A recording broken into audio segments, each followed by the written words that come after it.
What do you think is the best software out there for a small business owner that wants to track all of their expenses, wants to keep everything separate from their personal expenses and all of that? What do you think is the easiest one to jump into? Honestly, QuickBooks, that it's probably the most user-friendly and most commonly used. You're not going to find an accountant or bookkeeper that doesn't know how to use QuickBooks. And it is easy for you as a business owner to go in yourself and see it. It's there. I wouldn't say it's like you're going to know how to do everything right away, but it is very like the interface itself is user friendly to kind of like figuring it out yourself without a bunch of help. But they also have they have tons of training material. And like I said, any accountant or bookkeeper is going to know QuickBooks in and out. So you could easily get a 10 to 15-minute rundown of how to use it from one of them.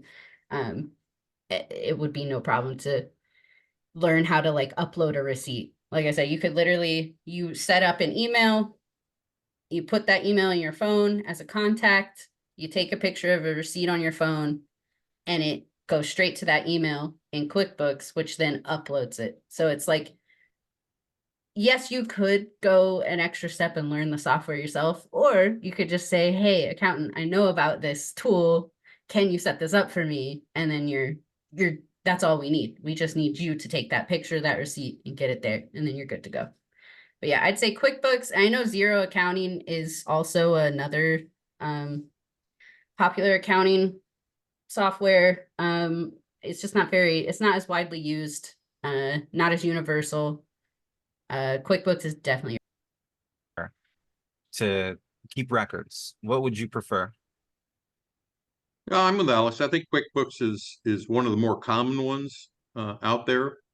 Most banks allow you to download records in QuickBooks format. For years and years, I used Excel, still use it a lot, but I think in general, keep it simple because it's the most common and widely used program. It's available both online, so your accountant can access it and update information. You can access it and update information instead of working with a software program that's resident on your computer. You have to update it, send it to somebody else. They have to update it, send it back to you. And you're not always sure who has the most recent version of a program. So with QuickBooks Online, that makes it real simple. Anyone that you want to give access to it can update the information, and then when somebody else logs in, they always know they have the most up-to-date version. I don't know. I'm trying to think about how important is trusting your accountant, trust with your clients. Um, I think like when Tony and I were first talking about getting this business up and running, he made a great point, which is like a default baseline for being an accountant is you've got to have a trust with people. That kind of comes with the gig is you're not going to let us in the books if you don't trust us, you know? So it's kind of like that has to fundamentally be there. It's just kind of a default thing. And if people don't feel like that towards us, I'm not sure that that's something that you can change about them, I guess. I would say there's a lot of security in having someone on your side in your books, in your finances, having them in there and like being able to look at your stuff. And then, for example, like in QuickBooks, you can track every single thing that is done by every user. There's audits you can go in and do that can literally show you username ID, date, timestamp, and what action they did in QuickBooks. I'm sure there's something similar in a bank account if you were to give your accountant access to your bank. I'm sure there are similar things as far as auditing tools that could help you if you do feel a little uneasy, giving people very open access to your stuff. I could see how that could be, maybe you want an accountant that's more hands-on, touching your money. Then I could see where trust could come in and you're going to want that more solidified. But I think there's a lot of like technology allows you a lot of tools to put in place to keep you safe and a little bit more in control. Maybe having someone as a secondary user, not a primary user, things like that, that kind of.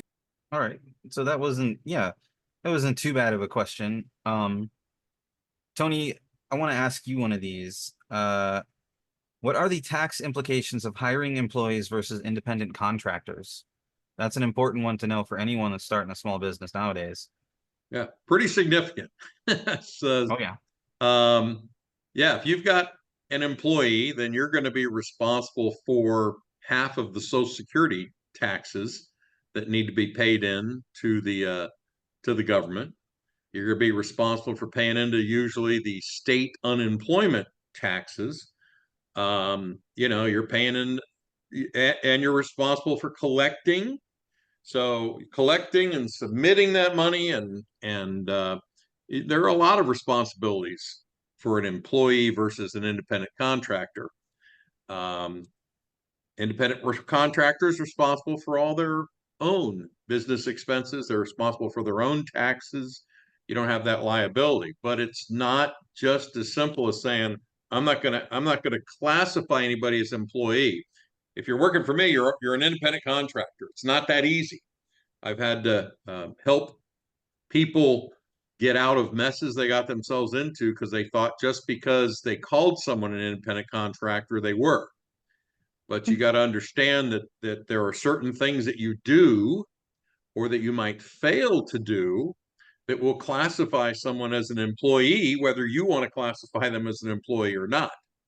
For example, if you were to say, okay, you're not an employee, you're an independent contractor, but I'm going to give you an office to work out of. I'm going to pay your phone. I'm going to give you a computer, and I'm going to tell you when you need to be here and when you can leave. They're an employee, whether you call them one or not. Because one of Right. the key tests of an independent contractor is they make their own schedule. They cover all of their own business expenses. They typically provide their own supplies as well. So it's more than just you don't have to, take taxes out of their pay. It's more than just a title. So it's how you treat them, what they do, how they do it, and the amount of control that you exert over that individual that you're calling an independent contractor. A true independent contractor, someone that acts like a business. They are their own business. They manage their own time. They provide their own workspace. They cover their own costs of doing business. They pay for their own travel. Not that certain things couldn't be, compensated for, but basically you're not telling them when to work and when not to work, or the hours to keep. You're not making them come into an office. You're not telling them that's your desk, here's your phone, work on my computer. They're typically remote workers, and they're typically, again, covering their own expenses. They're making their own time. Uh, a remote worker could be an employee too. So it's not just the fact they don't come into an office, and especially with COVID, just because people didn't come into the office didn't mean they're all of a sudden independent contractors. If they were on a salary, or again, they still had to, if they had to log in, there's a lot of remote workers that do customer service work. And if they're logging in at a certain time, clicking in, and they can only take 2 15-minute breaks a day. They got to work until a certain hour. So they're being directed what to do, when to do it, and pretty much how to do it by somebody else. They're an employee. So there are a lot of considerations that go into it. What are you going to have somebody do? And how much control do you want or need to exert on these individuals? And what you got to understand, what is the IRS's and the state's definition of an employee, and how do they qualify? How do you categorize them? And so you have to kind of ask those questions. What are you going to have them do? How much control do you need to exert?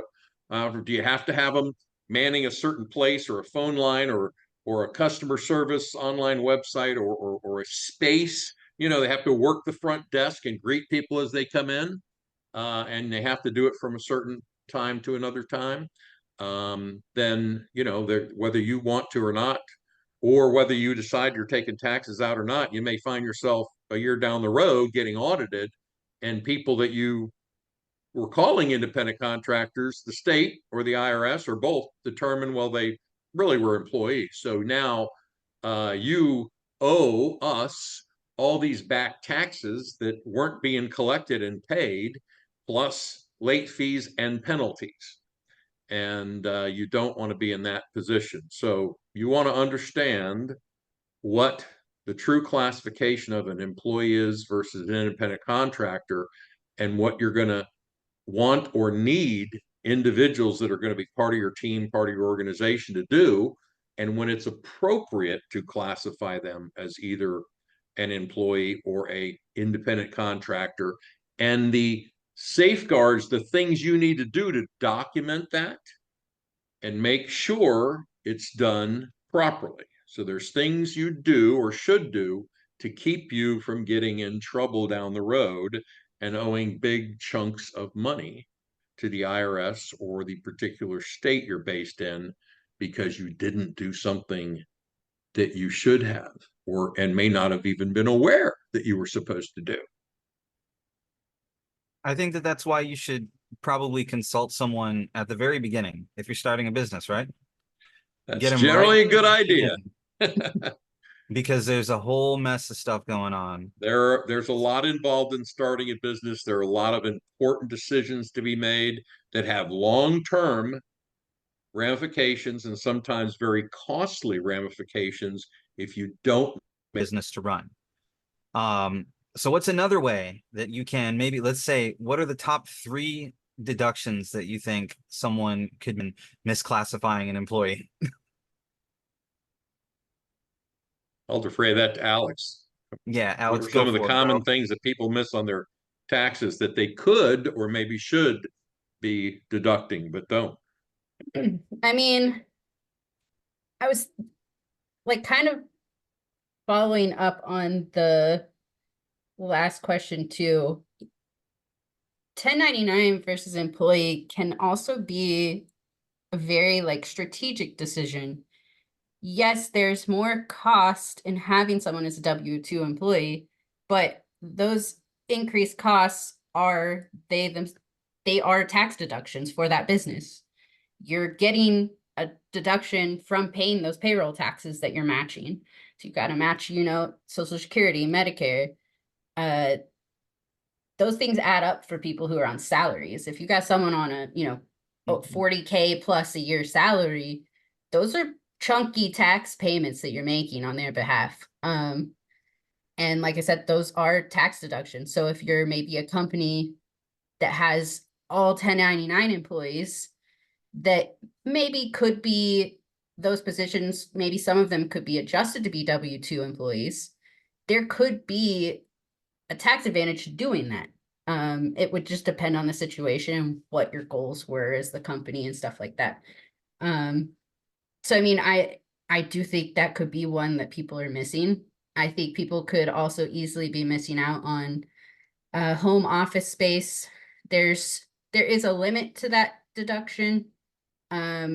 But most business owners are also working at home. So even if you don't necessarily have this big giant office space at home, if you're working at home, chances are there's a spot that you're doing that. And that itself, including like a percentage of your utilities, percentage of your internet, that to me is a utility in order to perform your work. Those are things that could be, you know, allocated on your return and deducted. What's another good one? Maybe your mileage, like as a like self-employed person, I could see how that could get swept under the rug. If you have a tracker where you are tracking how, you know, if you're having to drive to a work site or drive out to meet a client, potential client, these are, you know, the IRS has a base, what is it called?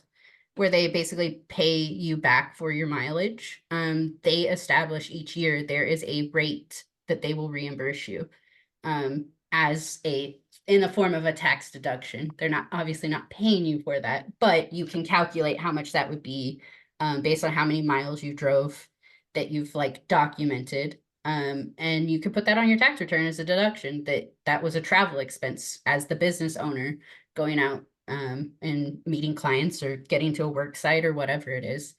I think a lot of people don't do it because it does involve you getting in your car and either writing a note or taking a picture or having some form of tracking it. That is a big hindrance for a lot of people. But if you ask your accountant, I'm sure there are very easy ways they could set you up with something so that it's not quite all on you to do that. And it may not be a ton, but it is still a deduction's a deduction. It's taxes that aren't coming out of your money. So yeah, I think those are some, they may not be huge, but they are smaller ones that you could put on your personal return that would not may help a little bit. Tony, what about, say you're an independent contractor or sole proprietor and you go and meet a client for lunch? Do people miss out on those opportunities to write those off as business expenses? I think many of them do. You got to be careful. Some people like to write off just meals out with anybody, anytime for anything, and that's not a business tax deduction. It was nice after COVID where they gave you the ability to write off 100% of that expense to encourage people to go back out to restaurants. But the typical write off is 50% for business meals and business entertainment. And just like it sounds, you can't just go off and hang out with your friends and do nothing. You can't go out just buy a meal for yourself. Uh, you actually have to talk business. Now, for some people, that's easy. It doesn't take much. And some simple things you could do. Many people have businesses where husbands and wives are both officers in the same business. So you could take each other, you could go out to dinner with your husband or wife if you're both officers of the same business. You're always talking about your business. So it's as simple as they should get in the habit of doing, okay, Tony and Marissa, a business meeting. and we did, how much money is left in the business account? How are we doing on accounts payable? We got any big checks coming in? What's going on with this? What's going on with that? So the requirements are not stringent, but it's got to be legitimate. And some businesses are easier than others to do that. So if you're managing a retail store, for example, you may not have the need to wine and dine clients that much. So if you're writing off dinners out every night of the week and you have a small retail store or an online business and you're not associating directly with clients, that might be looked at as, a little bit excessive and maybe not accurate. But if you're an outside salesperson calling on clients physically, going places, meeting, and you actually do invite a potential client for a round of golf or out for lunch or even happy hour after work, and because you're trying to get their business, that is totally legitimate.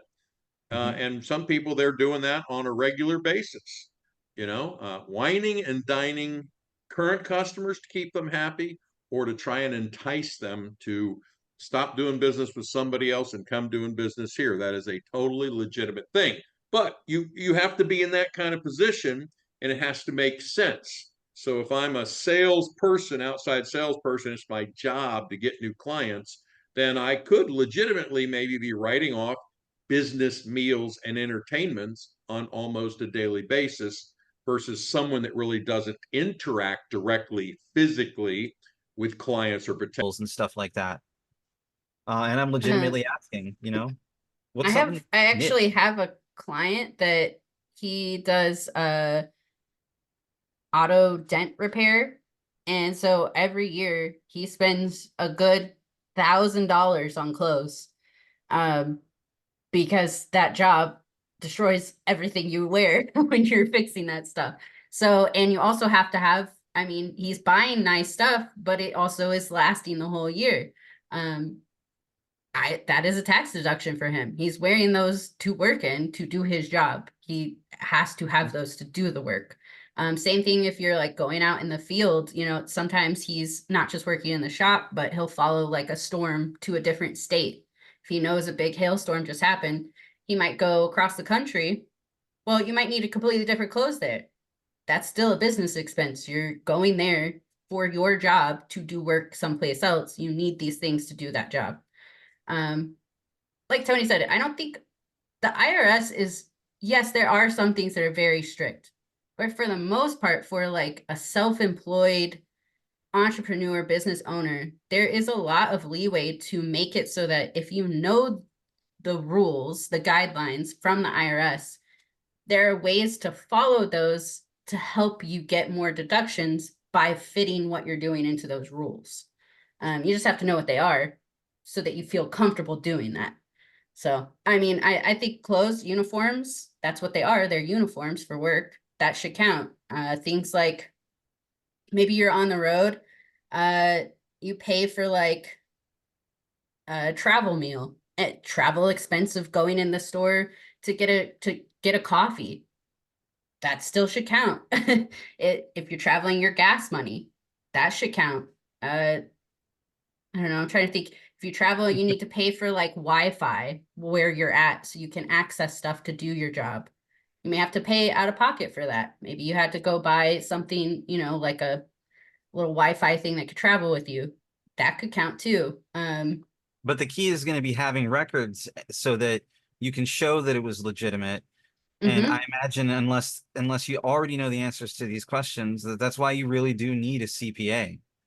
Because you don't just want to chance it, because you could get audited. And if you do get audited, you're going to need someone like you or Tony that's going to know how to go and prove, hey, no, this was a business expense. That the clothing I was writing off was because I destroy my clothing. It's uniforms for my small business. Mhm. Yeah, it's all about record keeping and also making sure like these aren't things that are blocked by the IRS that only CPAs would know. These are just in the IRS rules and regs that just people like Tony and I are familiar with from being in there so often. Um, so I think it's not so much that it's like you need a CPA to help you, but it will make you feel comfortable to have someone who is familiar with these things so that you can know how to fit what you want into them. So I think it's just having someone that can kind of chat with you about it, your situation, and say, okay, from what you've told me that you're spending, this, and this all check out. Use those, maximize those. These other ones on the side may not be as easy to deduct. So I'd say minimize those and put whatever you can from there into these other tax deductible ones. So it's more like strategy, I guess, than you know, that you actually have to have someone to tell you you can do this. I think it's just more you need someone to be like, hey, here's a suggestion, here's some, you know, coaching in that aspect more so.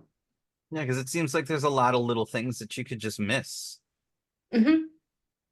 And it's not just little things. Here's, and again, many of the several things we've just talked about here over the last 5 or 10 minutes are, you can look those up on irs.gov. You can read about those in a lot of places. But here's where a good CPA, a good financial advisor is going to help. I've got a client I just sat down with a couple of weeks ago, and he owns a lot of property and has on and off for years. And he owns several businesses. And one of the businesses that he's got sitting in a property that he owns, but he's missing out on some deductions. So that one property is one of his most profitable businesses. And every year it's getting more profitable and he's paying higher taxes because he's making more money. And one of the things he's not spending any money on is rent. And he should be, even though he owns the property. But see, the business is in a corporation. The property's in his personal name. So it's not like the corporation owns the property. He does. The corporation should be paying him rent. You might say, what's the big deal? He owns the corporation. Money's coming to him. It's just moving money from one place to the other. But this is where I'm getting someone who really understands how taxes work and how to suggest movement, because he owns the property, but it does not receive any rent. He cannot write off his expenses on his taxes. See, it's an investment property. He doesn't live in it. One of his businesses is in it.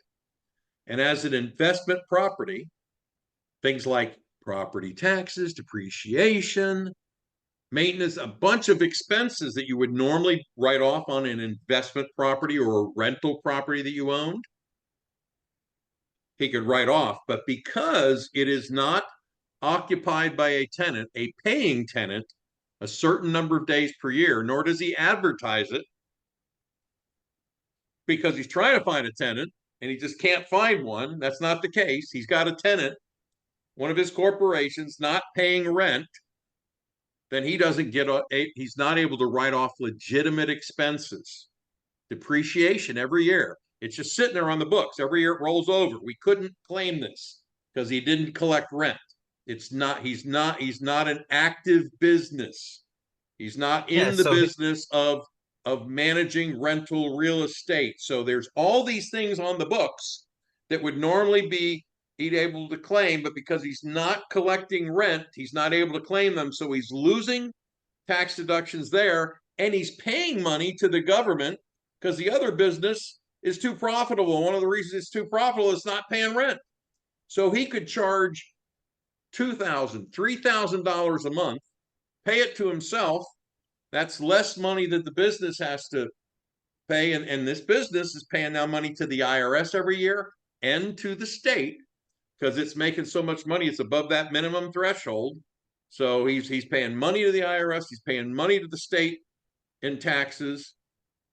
And that money is going away. And if he just, so understanding it's a pretty complicated thing, and it's an easy mistake that a lot of sophisticated, very smart, very good business people could make when you have lots of properties, lots of businesses, lots of things going on. And over time, you don't think about these things. And that's why you got to have someone who understands the little intricacies. And yeah, it we seems like discussed that's like a this, and we're going to do structural this error. differently now.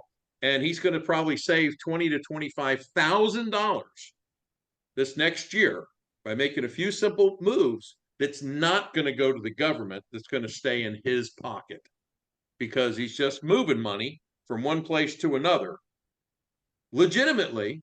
And then that property is going to be able to write off all of these things he couldn't for the last 5 or 6 years, mind you. So he's got all this money sitting there that will be able to flow forward. And because he's collecting rent now, he'll be able to write off that rent because he has all this built up expenses he couldn't use before to offset this new income. That's freaking crazy to think that you could be losing that much money from what's ultimately just a structural issue. The way that you're treating yourself versus the business entity versus your personal investments. And that's why I think you really do need somebody. You need someone to look at what you're doing, or you could make a huge mistake. And you could do it for longer than 5 or 6 years. It could be decades where you're just leaving money on the table. And I don't know anyone that wants less money, to be completely honest with you. I don't know a single person that just wants less money, Well, especially a yeah. business owner. Again, this is not something that's critical if you're a W-2 employee, salaried employee working for somebody else. But for someone that's got their own business or more than one business, or someone who has several investment properties, rental properties, there are a lot of intricacies, a lot of little things that by making an adjustment here, making an adjustment there, makes a big difference. The legal structure, another, again, consulting someone up front about how you set up things. Got a client that has some C corporations and some S corporations. Ideal, and the problem is S corporation, the money flows to you personally. Whatever, you don't pay taxes on the S corporation when it makes money. That profit goes to the individual, then they pay taxes on their personal. Now, what's been nice in the tax cut, 20% of that money from an S corporation that goes to the personal, you get to lop right off the top. So they save 20% of what they would have been paying in taxes. Now we'll see if those tax cuts from when Trump was in office a few years back stay in play. They're supposed to run out soon, but for now, that's a big chunk. Could be hundreds of thousands of dollars. And so, Michael, again, are profiting hundreds of thousands of dollars. So let's say you've got $300,000 in profit that flows to you personally. You pay on your personal taxes, but you only have to count 80% of it. Wow. Wow. That's $60,000 you don't have to count as income and pay taxes on, because it was an S corporation and the profit, you only had to report 80% of it. You get a 20% discount because of the tax laws. Over on the other end, though, you got a C corporation that's been losing money. Now, see, when you have S corporation that loses money, you get to put those losses to you too. So you got a S corp that made 500,000. You got a C corp that's lost, or an S corp that's lost 500,000. They cancel each other out. But if you have an S corp that made money, it goes to you personally. You have a C corp, it doesn't personally. It just keeps building up. So thinking about if you've got multiple businesses, and some are more challenging than others, less profitable, you want to kind of have them as the same type. There are benefits to having them in the same corporate structure. Sometimes you want them separately. So I got a client that's got a couple C corps that have built up. Every year they're losing money, and it'd be nice if we could write off the profit from another business. But unfortunately, with C corps, they don't all flow in together. They're separate. And if they're losing money every year, that just it transfers. Okay, it gets bigger and bigger. Okay, we're at 500,000 we've lost. It loses another 100,000 this year. Now we're at 600,000 of built up losses. Now, if they hit a windfall and they make 200,000 in profit this year, well, they don't have to pay taxes because they had all this loss built up. Then they can write that off. But until they start making money, all those losses are just sitting there. And one of their other businesses might be making a big profit, and they don't cancel each other out. So you have to think about the type of businesses you have, and certain businesses that may take several years to get profitability. And if you've got some that are already profitable, it might be nice to have them set up as the same type of legal structure, so the losses from one can offset the profits of another. So again, it gets complicated. And this is when you're going to have, when you have more than one business, or you think you have one business, you're thinking about a second business, when you have multiple properties, this is where it's extremely important that you have the right person or people on your team that are helping guide you to making good decisions that, again, may have long-term ramifications that are not easy to undo 2 or 3 years down the road. Yeah, that's a big thing. Once you are locked into what type of business structure you are being taxed as with the IRS, it is very hard to change that, because you have to tell the IRS why you want to change it. And they have to approve the change. It's not just, hey, I'm going to do this. I'm letting you know. I'm paying you too much money. That's why. Yeah, no, they will just tell you, no, we're not going to let you do that. And they don't really have to tell you any other reason other than no. So yeah, it's definitely important to have it set up correctly. Not that there is like a real right or wrong to a business structure. It's all dependent on what you're looking to do with it. That's what's determining like if you're making a good decision or not on which one you go with. Not that there's like one's worse, you know what I mean? Like C corps aren't bad. They're just different, and they're good at it depending on what you're trying to get out of them. So it's just going into it, knowing your options, having people who can educate you on the differences, not just tax wise, but like what Tony's talking about, long term, that kind of stuff too. Like you need people that know what these things are and know what they will do to your business and your finances. Because it is not something that is as simple as, oh, we messed up, let's change this. Then you really will need like a CPA or a bookkeeper, an accountant to go in and file this stuff with the IRS. It's going to be all this paperwork. It's going to take time. It's not a quick process. There's also documentation of the change happening on your books. Like if you wanted to change, there's two types of accounting, like there's cash accounting, there's accrual accounting. If you want to change the type of accounting you're doing, you have to tell the IRS that that's what you're doing. So it's not even just it's not just how you set up your business, it's how you set up your books. You can't just change that and not tell them that how you start it, that's how you have to keep doing it unless you get permission to change it from the IRS, not just from you, from the IRS. So it matters. All of that definitely matters. Yeah, so you want someone to help you get it right in the beginning, right at the start, so you don't have to go and correct issues years down the line.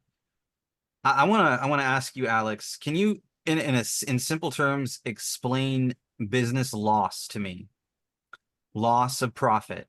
What does that really mean when you're filing your taxes?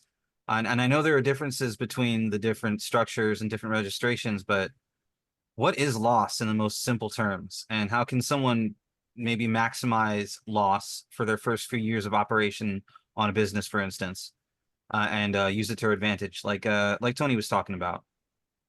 I mean, I think kind of by default, unless you're an exceptional business, you those first few years, you're gonna just be functioning in a loss. Uh, Probably 1 to 3 years will likely be that. Loss isn't necessarily a bad thing. Loss is simply you had more expenses than you had income. That's it. And you as a on a tax level can carry your losses over so that during those years, you know, the first 1 to 3, 1 to 5 that you're not making profit, those losses that you're showing on your tax return, whether it's negative 1,000 to negative 5,000 to negative 100,000, you can carry those forward so that when your business all of a sudden does start making profit, you can then say, hey, but for those first 5 years, I didn't make any money. Look at these losses. And then you can apply that loss from those previous years to your current year that you made a profit, and you can get that down to zero. And you can keep doing that till you've used up all of those prior year losses. Pretty much every business that I've ever done taxes for does this. It's a huge help to new businesses. That's what it's there for. It's to help you even in those first few years that you become profitable. It's to help you from getting burnt out from paying those taxes. It's to prevent all of that from just absolutely destroying your company. So it is nice that they allow you to roll it over. I think there may be some kind of cap these days on how much you can now bring forward for the year, but it's still such a significant number. It matters. You would want to pay attention to it. It's a great benefit to you as a taxpayer, business, however you're paying your taxes. It's definitely important, and losses aren't bad. They're strategic when it comes to taxes. Tony, you have anything to add about that? It seems like it's a simple concept, but it seems like it can get complicated, especially if you, like I said, you didn't set things up in the beginning correctly. You might be carrying losses over from year to year that you're paying on when you don't actually have the profits to pay on them. Yeah, Jimmy, I think one of the critical things is here, this is not just stuff you discuss with your bookkeeper, and even most accountants may not properly understand this. So there's somebody that has a tax software program and does some data entry and collects some receipts and helps you, file some paperwork with the IRS. There's somebody even that will help balance your books. Again, categorize some things, understands that, okay, here's a receipt for a restaurant, that's meals and entertainment. Here's a receipt for car repair, that's an auto expense. So there is basic bookkeeping and basic accounting, and there are people that help you file taxes. And then for the people that have large businesses, multiple businesses, investment properties, and have lots of things going on in their in their lives and their businesses. And there's a different category, and that's kind of the realm that we operate in. So it's kind of one of those areas that's constantly changing, constantly moving. Tax laws are changing, new guidelines are coming into play all the time. The economy's changing, industry regulations change and update. State by state things vary, industry by industry things vary. It can be very complicated and very daunting, and this is not the type of stuff that you just want to allow anybody to help you with, even if they have a title like bookkeeper or accountant.